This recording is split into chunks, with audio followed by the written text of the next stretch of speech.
To unleash the full power of the federal government through this effort today, I am officially declaring a national emergency. The United States now under a national emergency as fears of the coronavirus rise along with new cases. We've had 3 new positive tests. The case that is of most concern is the one where we don't have a linkage to an out-of-state exposure or to a known case. With 9 known presumptive cases of COVID-19 in Arkansas, supplies are flying off the shelves. I'm shopping for that they ain't got. Meanwhile, Governor Asa Hutchinson rallying for more tests to be done. And so the simple message is to the public, don't worry about the cost of a test. Asking the public to choose preparation over panic.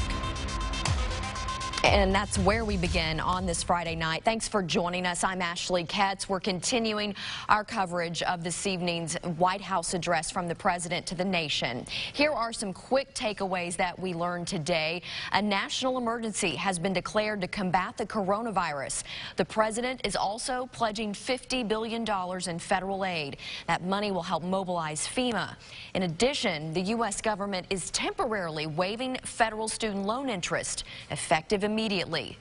The president's address came not long after Governor Asa Hutchinson announced 3 more presumptive positive cases, bringing the total to 9 in the state. Our Alexis Wainwright joins us now with more. Alexis. Ashley, Governor Hutchinson says here in Arkansas, the state is stepping up its response efforts. For example, he says there's more than 800 calls that are backed up at the call center with people calling and asking questions. And now the state will hire more health officials to help.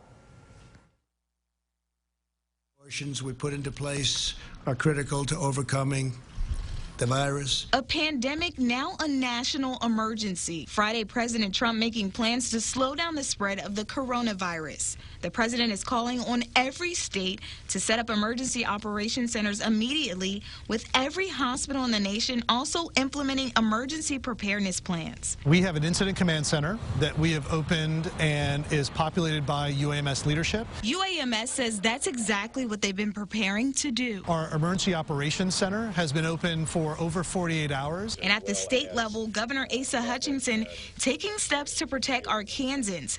This after an additional 3 presumptive positive cases were announced, bringing the total to 9. So we're moving resources to the call center as well as additional equipment. Governor Hutchinson added 10 additional lab positions to be filled immediately. He also moved more people to man the call center to help with telehealth, something President Trump also talked about on Friday. They need to have the ability in this urgent time to be able to communicate by telephone and to carry out their responsibilities in their profession.